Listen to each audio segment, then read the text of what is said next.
Yeah, I'm kind of used to the applause dying away horribly at the point I walk on stage. Hello, Burnham on sea. I know exactly what you're thinking looking at the stage right now, and it's disappointment, isn't it? I know what you're thinking. I do. You're all looking at me right now and you're judging me. The reason you're judging me is because you're thinking, nice try, Whitehouse, but with that nose, you've just got to be Jewish.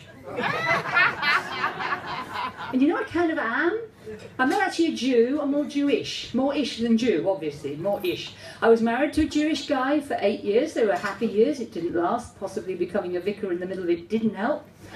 But that wasn't the actual problem. The problem was the laws. Do you know that Orthodox Jews have to obey 613 laws from the Bible? 613. You probably know some of them. You can't eat pork, right? You know that? Anybody else know any of the others? Shellfish. Circumcision. What? Fortunately didn't apply to me. However, there's can't eat pork, can't eat shellfish, can't have a tattoo. Did you know that one? Can't damage your body, can't have a tattoo.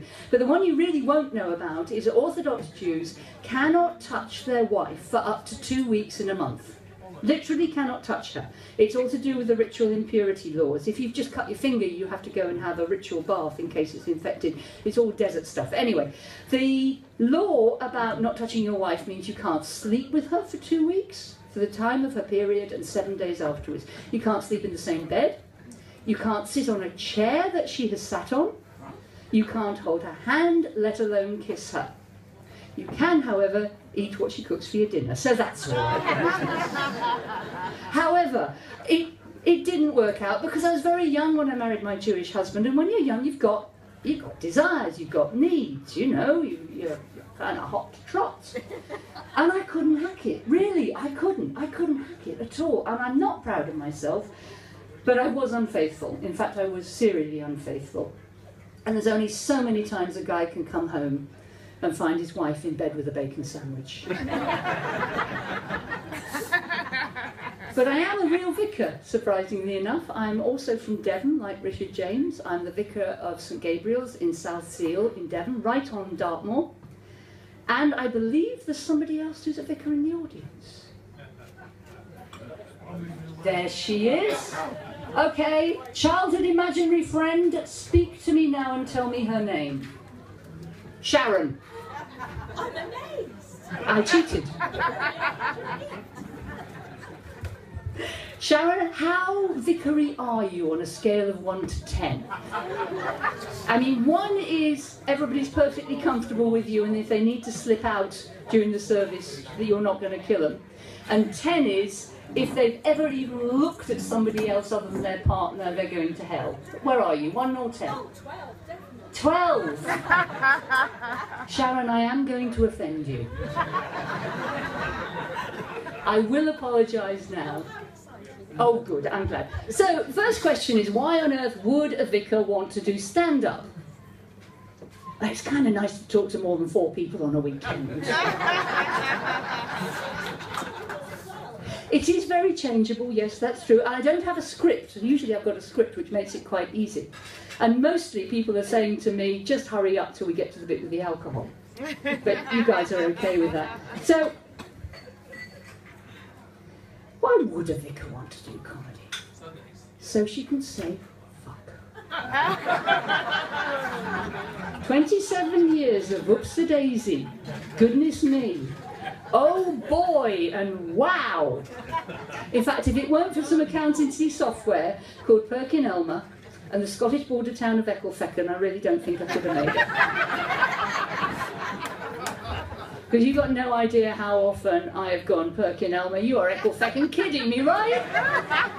When somebody wants to christen their kid Moonbeam Muffin Rainbow. Any of those yet, Sharon? Chlamydia. Yeah. I've had chlamydia too. Drop them in the font, it's the only answer. We've got disease as well, you know. Okay, well, I'm not from round here. I'm not from Devon. Again, just like Richard, you can tell from the accent, I'm actually from Birmingham. Yay! Promise?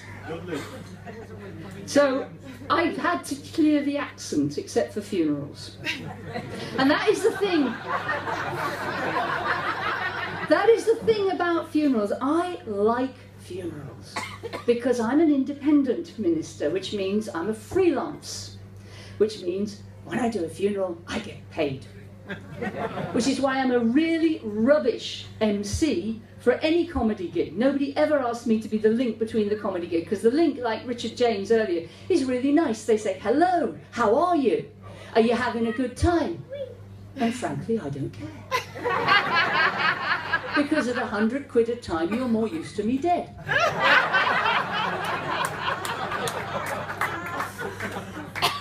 But no, I'm not from around here. I'm from Birmingham, which is multicultural, obviously, very multicultural. And it has a slightly more open attitude to a certain amount of things, which we will be coming back to in a minute, because I do want to just reassure you. Because despite the fact Sharon being here in a 12 and I'm only a 3, you might be a little bit worried. I was going to reassure you that there wasn't going to be a collection, but there is. But I do also want to reassure you that I am not going to use the 4 little words. Don't know if you've ever noticed, but most of the terrifying phrases in the English language come in sentences of 4 words. Dory. We need to talk. What are you doing? And the worst one, how do I look? When a woman says that to a man, that's the second most frightening phrase in the whole of the English language. Because he will probably go, fine.